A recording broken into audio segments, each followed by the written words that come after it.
But beneath the clothes, we find a man. And beneath the man, we find his nucleus. Welcome back. It has been a while.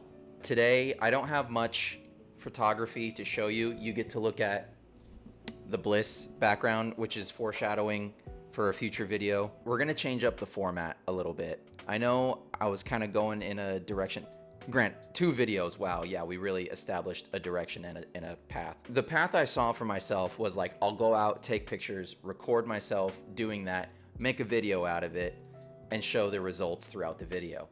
We're still gonna do that, but not as the main form of content. That will be maybe a little less than half of what you see on this channel. Hopefully that doesn't deter anyone.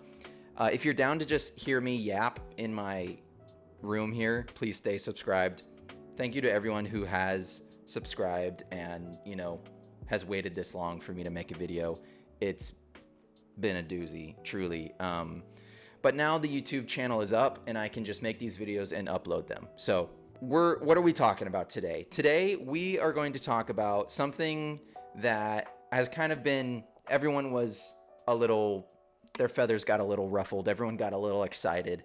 A couple weeks ago, Fujifilm accidentally posted that 2 of their old film stocks were available for purchase on their website. People went crazy, and then they had to take it down, and Fujifilm came forward and apologized, saying, hey, actually, you can't buy that. What I am planning on talking about is the situation with Fujifilm in general, where they stand in the photography community and in the film photography community specifically. It's hard to say if they are still relevant in the film photography space. They are absolutely still relevant in the digital photography space. Now, myself, I love to shoot film, and I would consider myself a film photographer because I think in terms of film, and I'm getting to a point where professionally I also shoot with film. That's another thing I want to just throw out there about these videos where I'm just sitting in front of the camera yapping.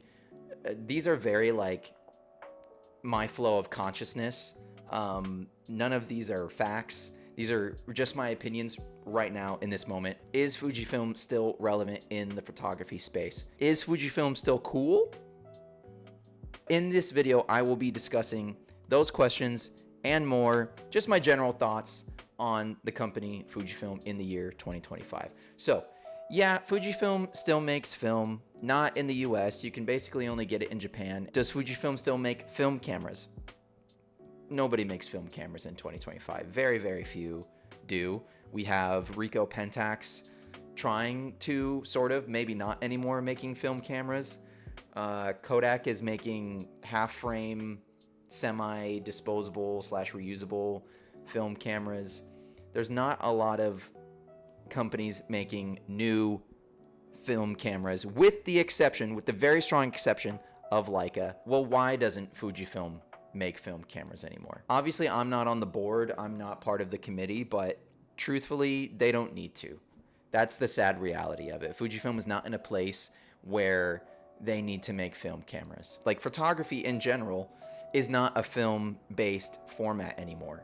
That bums a lot of people out, me in particular, but that's just the truth of it. Fuji has definitely established itself in a lane that works for their business.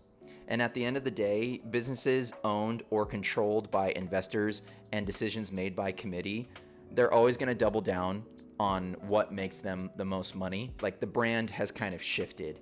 Whereas Fujifilm used to be very, very enthusiast forward. Now it feels like Fujifilm is much more viral TikTok cameras, essentially. So we should keep doing that because every time we make them, they sell out. Building off of that, are there cameras for enthusiasts anymore? To a degree, I think that Fujifilm strikes a nice balance. I know that's a mediocre take. I do feel like there is a problem right now at Fujifilm where, again, they've kind of struck gold with like the X100 5 and 6, where those cameras went viral on multiple social media platforms. It's so popular. It sells out anytime there's restock. It's back ordered for, I think, some people up to 14, 16 months, something like that. Right now, I feel like they make a good kind of mix of cameras that are for hardcore hobbyists, professionals, and entry-level hobbyists. The cameras that are for enthusiasts, and when I say cameras, I'm thinking of like X100 RF, the X Pro series, most definitely, since they're kind of doubling down on these cameras that go viral, quote unquote. We're just saying, like, we're talking in terms of like the X100V and the X100VI. And then they also released the X half. I have not used the X half, but just from looking at it, in my opinion, it looks kind of gimmicky. That is something where they know they have us with the film emulation shtick that they've got on their cameras. Hey, yeah, I'm guilty. Like, I love having access to digital versions of their old film stocks. I really do love that as an aspect of owning a Fujifilm camera. Now, the problem is that they kind of leaned into that so hard that they launched a camera that's sort of its only function is to do that. Put like software limitations on it so that it makes it feel like you're shooting a film camera. That's not really, I don't think that's what enthusiasts wanted. Fujifilm cameras are not known for like their cutting edge technology. They're not pushing the envelope in terms of performance. I really don't think that's what Fujifilm is trying to do. I think Fujifilm is trying to deliver an experience. I want my camera to feel a certain way when I shoot it. I want a certain response. I want a certain design sleekness. I want a certain look.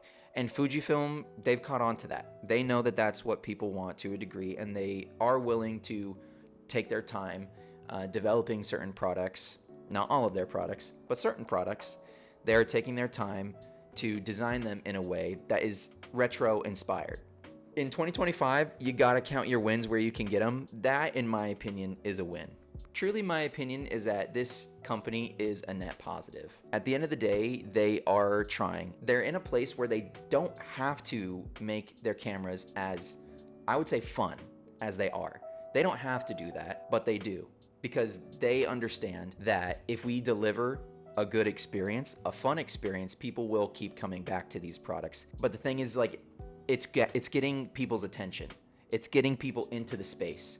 And really, if you're a film photographer and you want more companies to start making film, to start making film cameras, bottom line, you need more photographers. You need more people getting into the photography space.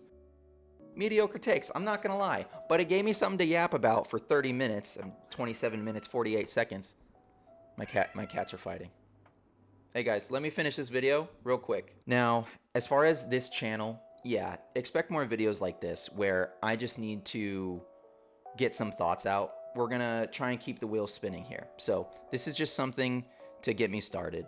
I do expect to do kind of more well thought out, maybe video essays, maybe a little bit shorter. But overall, this is a direction that I want to go with the channel where I talk about not just photography, but artistry as a whole. That's something that I really enjoy talking about, and just other aspects of the hobbies that I'm into. Okay, thanks for watching. Fujifilm, photography, yes. See you in the next video.